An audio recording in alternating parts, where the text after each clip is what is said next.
Welcome you all in my YouTube channel make me genius.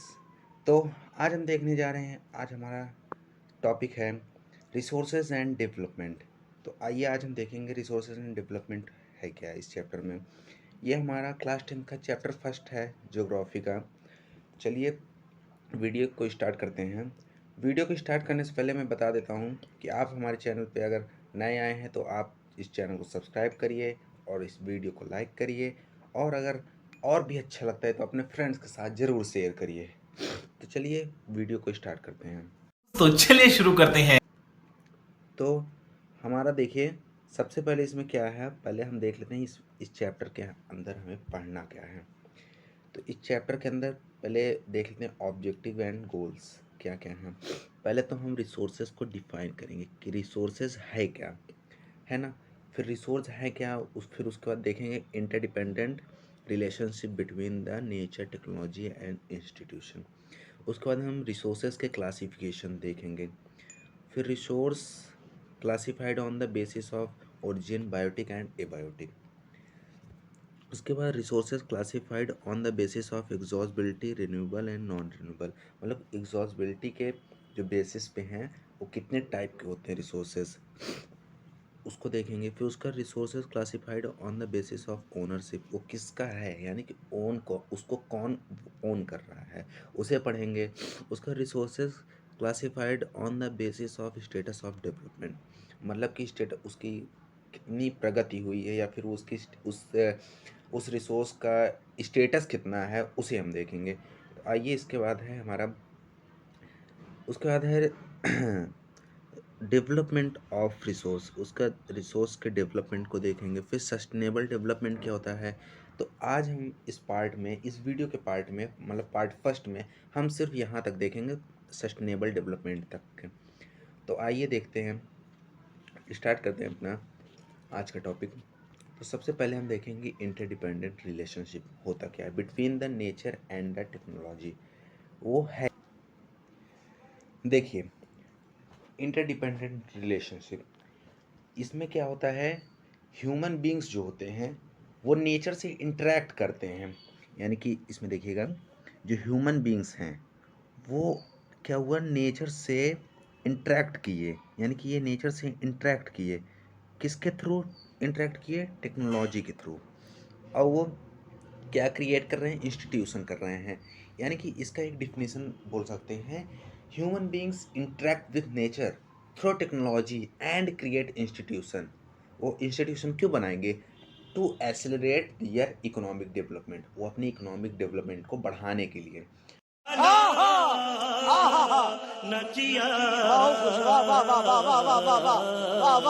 वो interdependent relationship करेंगे, यानी कि इसको बोलेंगे ह्यूमन बींग्स जो हैं वो नेचर के साथ इंटरेक्ट करेंगे। वो किसके थ्रू करेंगे, टेक्नोलॉजी के थ्रू करेंगे, और क्या क्रिएट करेंगे, इंस्टीट्यूशन। यही हमारा क्या होगा, इंटरडिपेंडेंट रिलेशनशिप। ये हो गया हमारा। अब हम देखते हैं कि हमारा रिसोर्स क्या होता है, यानी कि रिसोर्स हम किसे कहते हैं। रिसोर्स क्या होता है, एवरीथिंग, यानी कि हर एक चीज़, everything available in our environment which can be use to satisfy our needs provided it is technologically accessible, economically feasible and culturally acceptable can be termed as resource।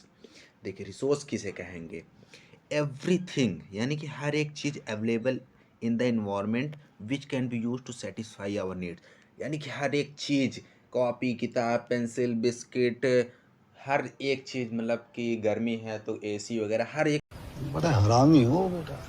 चीज़ ये हमारे किसके अंदर आएगी, रिसोर्स के अंदर आएगी, क्योंकि वो हमारी जो नीड्स हैं उसको सेटिस्फाई कर रही है ना। तो यही हो जाएगा हमारा रिसोर्स।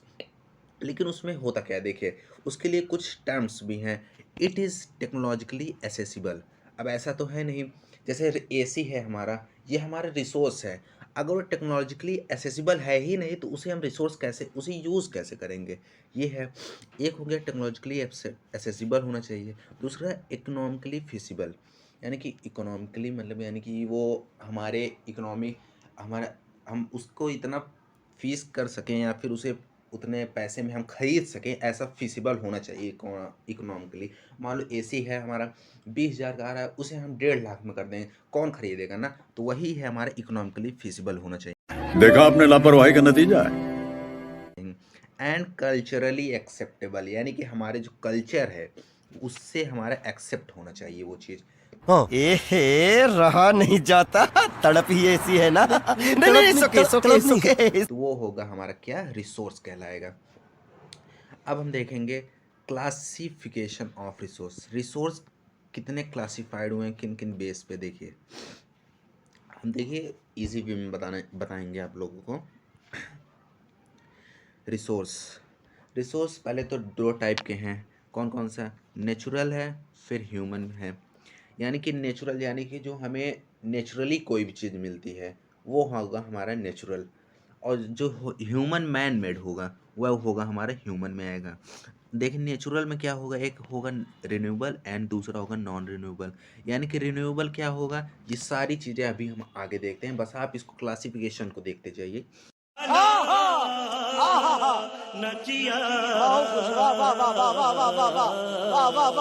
और रिन्यूएबल भी 2 टाइप के होते हैं, एक होता है कॉन्टिन्यूअस ऑफ फ्लो, यानी कि जैसे जो कॉन्टिन्यूअस चलते रहते हैं या फिर हमेशा से रहते आए हैं उसे हम बोलेंगे कॉन्टिन्यूअस ऑफ फ्लो, या जैसे हो गया विंड, वाटर एक्सेट्रा और भी चीज़ें हैं, ये हमारे किस में आएंगे, कॉन्टिन्यूअस ऑफ फ्लो में। उसके बाद बायोलॉजिकल में आ जाएंगे, दूसरा होगा हमारा बायोलॉजिकल देखिए 2 टाइप के हैं, पहला नेचुरल वेजिटेशन, दूसरा वाइल्ड लाइफ, ये होगा हमारा। अब देखिए अब इसके बाद देखते हैं, अब हमारा है नॉन रिन्यूएबल कितने टाइप के होते हैं, यानी कि जिसे हम रिन्यू कर ही नहीं सकते हैं या फिर उसे रिन्यू करने में बहुत सारे ईयर्स लग जाएं, वो होगा नॉन रिन्यूएबल में। वो हमारे 2 टाइप के होते हैं, रिसाइकेबल एंड नॉन रिसाइकेबल, जिसे हम रिसाइकल भी कर सकें, उससे हम दूसरी चीज़ बना सकें, वो होगा हमारा रिसाइकेबल। जैसे मेटल्स हमारे नॉन रिन्यूएबल हैं, उसे हम लेकिन दूसरे फॉर्म में तो कर सकते हैं ना, तो वो होगा हमारा। अब जैसे नॉन रिसाइकेबल जैसे है फॉसिल फ्यूल्स है, जैसे हम फ्यूल को यूज़ कर लेते हैं, एक बार यूज़ करने पर वो एग्जॉस्ट हो जाता है यानी ख़त्म हो सकता है, वो हम उसे दोबारा नहीं यूज़ कर सकते हैं। इसके बाद ह्यूमन मैन मेड में देख सकते हैं structures of institution and the quantity and quality. अब देखिए सारी चीज़ें हम किस आगे देखने वाले हैं। अब देखिए आगे बढ़ते हैं। अब पहले क्लासिफिकेशन ऑफ रिसोर्स किसके बेसिस पे करेंगे, ओरिजिन के बेसिस पे, यानी कि on the basis of origin. Resource कितने टाइप के होते हैं, पहला है बायोटिक, दूसरा है एबायोटिक। देखिए 2 टाइप के होते हैं, बायोटिक होता है एक होता है एबायोटिक। अब पहले देखेंगे बायोटिक रिसोर्स क्या है। All living things are known as biotic resource. These resources are obtained from the biosphere and they have life, such as human beings, flora and fauna, fisheries, etc. जैसे ऐसी resources जो हम living being से obtain करें या फिर उसके पास life रहे, और इसी उस चीज़ों को हम क्या बोलेंगे, बायोटिक रिसोर्स। ऐसी मतलब जैसे these are the obtain from the biosphere, जिसे हम बायोस्फीयर से ऑब्टेन करें और उसके पास लाइफ रहे। जैसे हम बोल सकते हैं ह्यूमन बींग्स हो गए, फ्लोरा एंड फौना हो गए, और फिशरीज हो गया, लाइव स्टॉक हो गया। जैसे ह्यूमन बींग्स है, हम किसी से भी भाई कुछ भी लेते हैं, जैसे आप अपने आस पड़ोस में किसी से भी कोई भी सामान लेते हैं तो वो ह्यूमन है ना, तो ह्यूमन तो होंगे ही नहीं, आपके पड़ोस तो ह्यूमन तो नहीं है ना, नहीं ह्यूमन ही होंगे, तो वो ह्यूमन है तो वो किसके अंदर आएंगे, बायोटिक रिसोर्स के अंदर। अब इसके बाद देखते हैं एबायोटिक रिसोर्स क्या होता है, उसका जस्ट अपोजिट देखिएगा। एक मिनट इसको क्लीन कर देते हैं। उसका जस्ट अपोजिट क्या होगा, the all non living things are known as abiotic resource such as wind, water, air, rock and metal. अब ऐसी चीज़ें जिसके पास लाइफ ना हो या फिर वो लिविंग ना हो और हम उससे रिसोर्सेज ऑब्टेन करें, वही चीज़ हमारी क्या हो जाएंगी, एबायोटिक रिसोर्स। और देखिए इसमें लिखा है ऑल नॉन लिविंग थिंग्स, जितने भी निर्जीव वस्तु हैं सारी के सारी हमारे क्या हैं, एबायोटिक रिसोर्स में आती हैं। जैसे हो गए wind, water, air, rocks, metals etcetera. Wind है, उसके पास तो जीवन है नहीं, लेकिन वो हमारे नीड्स को सेटिस्फाई कर रहा है ना, तो वो हमारे किसके अंदर आएगा, एबायोटिक रिसोर्स के अंदर। वाटर है, वो भी हमारी हमारी नीड्स को सेटिस्फाई कर रहा है, वो भी हमारे किसके अंदर आएंगे, एबायोटिक रिसोर्स के अंदर। अब इसके बाद हम देखने वाले हैं कि हमारा on the basis of exhaustibility, यानी कि वो ख़त्म कैसे होगा, इसके बेसिस पर देखने वाले हैं। जल्दी जल्दी देखते हैं। On the basis of exhaustibility of resource exhaust कब होंगे उसके टाइप को देखते हैं। देखिए रिन्यूएबल एंड नॉन रिन्यूएबल, मैंने ऊपर बोला था ना, आपको आगे बताऊंगा, तो ये आ गया है हमारा रिन्यूएबल एंड नॉन रिन्यूएबल। चलिए जल्दी जल्दी देखते हैं। उसके बाद रिन्यूएबल एंड नॉन रिन्यूएबल में हमारे देखिए पहले देखेंगे रिन्यूएबल रिसोर्स क्या है। ये देखिए renewable resources which can be renewed or reproduced by physical, chemical or mechanical process are known as renewable or replenishable resource। यानी कि ऐसे रिसोर्सेज जिसे रिन्यू कर सकें या फिर रिप्रोड्यूस कर सकें बाय द फिजिकली, केमिकली और मैकेनिकली प्रोसेस, यानी कि ऐसे रिसोर्सेज जिसे हम फिर से रिन्यू कर सकें, यानी कि उसे फिर से बना सकें, वही चीज़ हमारी क्या आ जाएगी, हमारे रिन्यूएबल रिसोर्स में। रिन्यूएबल देखिए कैसे कर सकते हैं, इसमें 3 तरह से कर सकते हैं। पहला है फिजिकली उसे रिन्यू करें, वो होगा। और दूसरा है केमिकली, यानी कि केमिकली प्रोसेस से उसे हम रिन्यू करें, वो हो जाएगा। और तीसरा मैकेनिकल प्रोसेस से। ये सारे हमारे क्या हैं, रिन्यूएबल रिसोर्स हैं। अब इसके बाद हम देखेंगे, देखिए एक तो एग्जाम्पल देख लीजिए इसके, solar and wind energy, water. अब देखिए इसके अंदर देखिए सोलर एनर्जी क्या है, वो हमारी क्या कभी ख़त्म होगी, कभी नहीं ख़त्म हो सकती, वो इनफाइनाइट है हमेशा, मतलब कि वो रिन्यूएबल, वो फिर से रिन्यू होती जाएगी अपने आप। विंड है, विंड भी कभी ख़त्म नहीं हो सकती है। एनर्जी, वाटर मान लीजिए वाटर ऐसा है, वाटर भी रिन्यूएबल रिसोर्स में है। अब ऐसा नहीं है कि आप उसे वेस्ट करिए, मतलब कि सेव वाटर सेव अर्थ का ध्यान रखते हुए यूज़ करिए।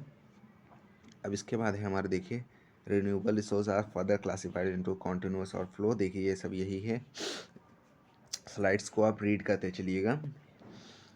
उसके बाद है देखिए non renewable resource. Non renewable resource क्या होते हैं देखते हैं। Fossil fuels like coal, petroleum, natural gas और the less examples of the non renewable resource. These resources are limited in supply and it takes millions of year in their formation.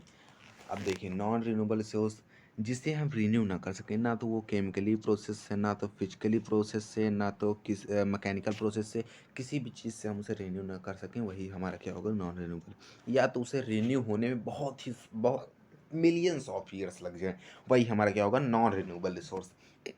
जैसे हो गया metal like gold, silver, copper and iron are recyclable. मतलब ये सब क्या है, हमारे recyclable हैं। अब देखते हैं, अब आगे देखते हैं हम अपना on the basis of ownership, यानी कि वो कौन ओन करता है, उस जो रिसोर्स है उसको कौन ओन कर रहा है। हम पहला तो है इंडिविजुअल, यानी कि कोई पर्टिकुलर पर्सन, कम्युनिटी, फिर नेशनल, फिर इंटरनेशनल। देखिए 4 टाइप के होते हैं on the basis of ownership में। ये ऑन द बेसिस और ओनरशिप पे देखते हैं। सबसे पहले हमारा क्या है, इंडिविजुअल रिसोर्स। सबसे पहले है हमारा individual resource. Resources which are owned by individual, यानी कि कोई ऐसा रिसोर्स जो कि किसी पर्टिकुलर पर्सन का हो, वो हमारा किसके अंदर आएगा, इंडिविजुअल रिसोर्स के अंदर। जैसे these are also owned by privately by individual, या फिर ऐसा बोल सकते हैं जो बहुत सारे फार्मर्स हैं जिसको मतलब गवर्नमेंट अलॉट किया है उनको। जैसे इसमें देखिए बोला गया है ना, प्लॉट हो गया, कार, हाउस एक्सेट्रा, मतलब बहुत सारे हैं। जैसे कार हो गए, वो कोई और तो यूज़ नहीं करेगा, वो इंडिविजुअल रिसोर्स, यानी वो किसी एक पर्टिकुलर पर्सन का है, तो ये हमारा क्या होगा, इंडिविजुअल रिसोर्स। अब हम देखते हैं कम्युनिटी रिसोर्स क्या होता है। Community resources which belong to community of people. जैसे example parks, community halls, picnic spots हो गए यहाँ पे, पिकनिक स्पॉट्स एंड एक्सेट्रा। अब देखिए ऐसे रिसोर्सेज जिसे पूरी कम्युनिटी के मेंबर्स यूज़ कर सकें। जैसे अब देखिए, ऐसे रिसोर्स जो मतलब कि हर एक मेंबर, कम्युनिटी के मेंबर को एक्सेसिबल हो, यानी कि हर वो पर्सन उसको एक्सेस कर सके, वही होगा हमारा क्या, कम्युनिटी रिसोर्स। जैसे है, अब वो है पार्क्स है, parks, community halls, picnic spots etcetera. अब जैसे हमारा पार्क है, अब वो अलग बात है, आप अपने इंडिविजुअल के लिए, यानी कि आप पर्टिकुलर अपने लिए पार्क्स बनाएं, वो आपका इंडिविजुअल रिसोर्स में आ जाएगा।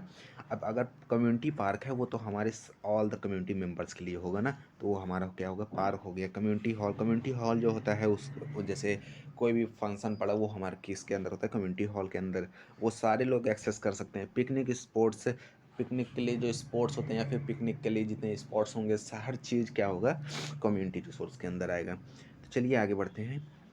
इसके बाद है नेशनल रिसोर्स। अब देखिए, अभी तक तो हमने कम्युनिटी और वो अपने इंडिविजुअल तक थे, अब नेशनल तक पे आ गए हैं।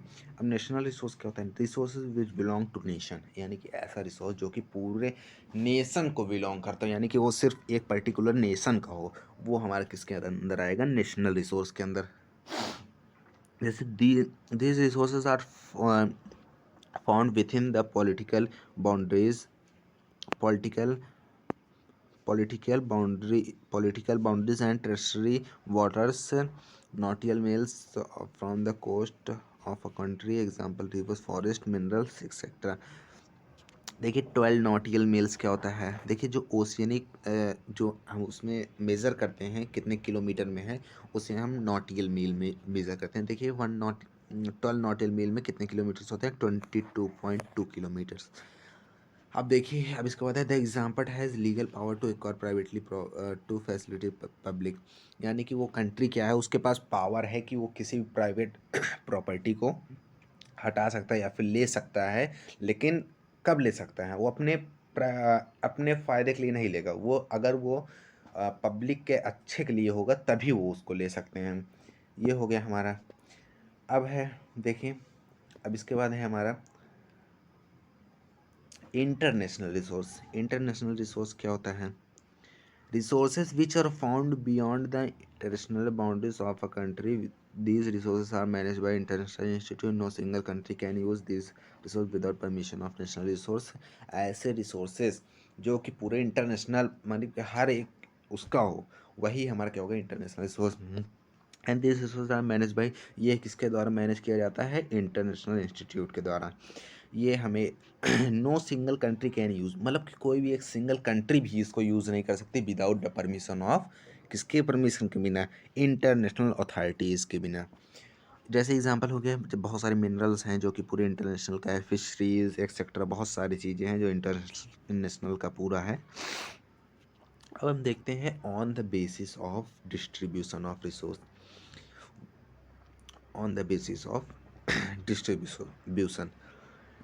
अब जैसे देखिए, अब इसमें है on the basis of distribution में सबसे पहले है इसमें ubiquitous resource, resources which are found everywhere और कॉल्ड यूबिक्यूट्स रिसोर्स, यानी कि ऐसे रिसोर्सेज जो कि हर जगह पाए जाते हैं, यानी कि आप कहीं भी चले जाओ, या फिर महाराष्ट्र, तेलंगाना, केरला, मुंबई, इंडिया, कहीं भी आ जाओ, या प्रतापगढ़ में आ जाओ तुम ना, क्योंकि मैं भी बिलोंग करता हूँ यहाँ प्रतापगढ़ से ही, तो कहीं भी चले जाओ वो रिसोर्स हर जगह रहे। जैसे हो गया एग्जांपल में एयर, एयर तो हर जगह है ही, लैंड, वाटर एक्सेट्रा, यानी कि लैंड, धरती, हर जगह है भाई, वाटर भी हर जगह है हमारा, ठीक है, सब हमारा क्या है, यूबिक्यूट्स रिसोर्स हैं।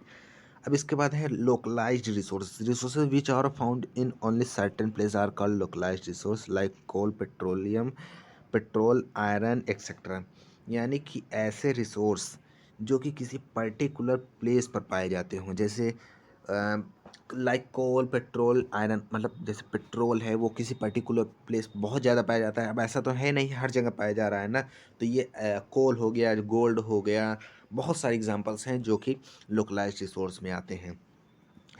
अब देखते हैं हमारा है on the basis of stage of development of resource, यानी कि वो कितने उसके होते हैं। पहला है एक्चुअल और डेवलप्ड रिसोर्स। सबसे पहला हमारा क्या है, एक्चुअल और डेवलप्ड रिसोर्स। सबसे पहला हमारा है resources whose existence has been provided or whose quality and quantity and location has been determined for the utilization with the availability technology। ऐसे रिसोर्स जो कि उसकी क्वालिटी क्वांटिटी हर चीज़ क्या हुआ है वो डिटरमाइन कर दिया गया है, यूटिलाइज उसको मतलब आप कर सकते हैं, और उसकी लोकेशन को भी डिटरमाइन करके आपको बताया जा चुका है। वो हमारे क्या है, डेवलप्ड रिसोर्स, यानी कि ऐसे रिसोर्सेज जो कि फुल्ली डेवलप्ड हो गए हैं और वो हमारे मतलब कॉन्टीन्यूस यूज़ कर रहे हैं, वो हमारे क्या हैं, डेवलप्ड रिसोर्स। और इसको क्या बोल सकते हैं, एक्चुअल रिसोर्स भी बोल सकते हैं। अब इसके बाद है हमारा पोटेंशियल रिसोर्स। पोटेंशियल रिसोर्स क्या होता है, resources which are found in region but have not been utilized might be because of the lack of technology they can be used in future। Solar and wind are potential resources। Rajasthan and Gujarat have great potential of the development of these two resources। देखिए, potential resource ऐसे resource जो कि हमारे reason में है, यानी कि हम उसको जान रहे हैं कि ये चीज़ है हमारे रीजन में, लेकिन हमारे पास टेक्नोलॉजी ही नहीं, उसे एक्सेस कैसे करें यही नहीं जान रहे हैं, तो हम उसे यूज़ कैसे करेंगे, ये सब क्या होगा, हमारा पोटेंशियल रिसोर्स होगा। अब इसके बाद है हमारा क्या है, इसके बाद हमारा है रिजर्व्स। रिजर्व्स क्या होता है, resources which can be put into use with the help of the existing technology but their use has not been started, they can be used in future। ऐसे रिसोर्सेज जो जिसे रिजर्व करके रखा जा चुका है, या फिर बोल सकते हैं वो स्टॉक के सबसेट होते हैं। स्टॉक अभी आगे पढ़ने वाले हैं हम। इसके बाद का पॉइंट है हमारा resources which are put into the use of existing technology. जैसे ऐसे रिक्वायरमेंट जिसको हम अपने फ्यूचर नीड्स के लिए उसे हम यूज करने के लिए रखे हों, वो सब हमारे क्या होंगे, रिजर्व्स होंगे। अब इसके बाद है हमारा स्टॉक्स। स्टॉक्स क्या होता है, reserves which have the potential to satisfy the human needs but we don't have the technology to access it. देखिए, स्टॉक हमारा क्या है, ये हमारा कुछ उस किससे मिलता है, देखिए नहीं, पोटेंशियल रिसोर्स तो हमारा क्या होता है जो कि फुल्ली डेवलप्ड ही नहीं होता है, और लेकिन स्टॉक क्या होता है हमारा, उसके पास हमारी टेक्नोलॉजी ही नहीं होती कि उसे एक्सेस कैसे करें, लेकिन उसके पास जो पोटेंशियल होते हैं, यानी कि उसके पास एबिलिटी है कि हमारे नीड्स को सेटिस्फाई कर सकें, वो सब हमारे क्या है, स्टॉक्स में आएंगे। अब हम देखते हैं डेवलपमेंट ऑफ रिसोर्स। देखिए, डेवलपमेंट ऑफ रिसोर्स क्या होता है, रिसोर्सेज आर, पहले देखेंगे, resources are free gift of nature and every important of for a human being, some of the problems faced are. मतलब कि जो रिसोर्स होते हैं वो हमें नेचर का फ्री गिफ्ट है, यानी कि वो हमें गिफ्ट दिया गया है, एक तरह से मान लो, बर्थडे गिफ्ट नहीं है तो ये हमारा फ्री गिफ्ट है नेचर की तरफ से। तो लेकिन इसमें कुछ प्रॉब्लम्स फेस की गई हैं। डिप्लोमेशन पहला हमारा है, depletion of resource for satisfying the greed of few individual. यानी कि ये क्या होता है, ये क्यों कुछ ही लोग के मतलब कुछ ही लोग की भूख को मिटा पाता है, ये कुछ ही लोग के कुछ ही लोग यूज़ करते हैं, वो अपने किसी देखिए यहाँ पे इंडिविजुअल वर्ड आया, यानी कि एक पर्टिकुलर कोई पर्सन ही यूज़ कर पा रहा है उस रिसोर्स को। अब इसका accumulation of resource in only few hands leaves other unsatisfied. यानी कि रिसोर्स क्या होती हैं, वो कुछ ही लोगों के हाथ में रह जाती हैं, अदर क्या होते हैं, अनसेटिस्फाई होते हैं, यानी कि वो यूज़ नहीं कर पाते हैं, तो वो सेटिस्फाइड नहीं रहते हैं। अब इसके बाद है unsystematic use of resource is creating many problems around the world such as global warming, ecological crisis, disturbance in ozone layer। जैसे कि ऐसे रिसोर्स जिसे मतलब कि वो बहुत सारे प्रॉब्लम्स फेस करने जाते हैं, अनसिस्टमेटिक रूप उससे यूज़ करते हैं, वो अच्छे से नहीं यूज़ करते हैं, तो वो प्रॉब्लम तो क्रिएट करेगा। जैसे ग्लोबल वार्मिंग वो होता है, इकोलॉजिकल क्राइसिस होता है, डिस्टर्बेंस इन ओजोन लेयर में डिस्टर्बेंस होता है। अब इसके बाद हम अपना देख लेते हैं सस्टेनेबल डेवलपमेंट। सस्टेनेबल डेवलपमेंट क्या है, development which should take place without damaging the environment and compromising with the needs of future generation is called the sustainable development. यानी कि ऐसे रिसोर्सेज जिसे हम अभी तो यूज़ कर ही रहे हैं, यानी कि लिमिट में हम उसे यूज़ कर रहे हैं, और हम उसे फ्यूचर जनरेशन की नीड्स को बिना कंप्रोमाइज़ किए, जैसे है, और बिना, हाँ, और इसमें देखिए ये भी बोला गया है विदाउट डैमेजिंग द इन्वायरमेंट को बिना डैमेज किए, तो ये हमारा क्या होगा, सस्टेनेबल डेवलपमेंट। तो चलिए, आज के लिए इतना ही है, और हमारे जो आगे के हैं रियो डे जेनरियो, अर्थ समिट 1992, एजेंडा 22, और भी हमारे रिसोर्स प्लानिंग, और भी रिसोर्स प्लानिंग इंडिया, जितने भी टाइप्स ऑफ सॉइल, हर चीज़, जितने चीज़ हैं वो हम इसके अगले पार्ट के वीडियो में देखेंगे। तो आज के लिए बस इतना ही, और अगर वीडियो अच्छा लगा हो तो वीडियो को लाइक करिएगा, और आपको पार्ट सेकंड इस वीडियो का बहुत जल्द ही मिल जाएगा। तो हमारे चैनल पर बने रहिए, और इस चैप्टर की फुल नोट्स आपको हमारे वीडियो का लिंक डिस्क्रिप्शन में मिल जाएगी, आप वहां से डाउनलोड कर सकते हैं। बहुत ही अच्छी नोट्स हैं, उसे आप रीड करिएगा, और इस स्लाइड्स को ज़रूर आप नोट डाउन करते चला करिए। चलिए, तब तक के लिए bye bye, ta-ta, see you again in the next video. खत्म। Bye bye, ta-ta, goodbye, गया।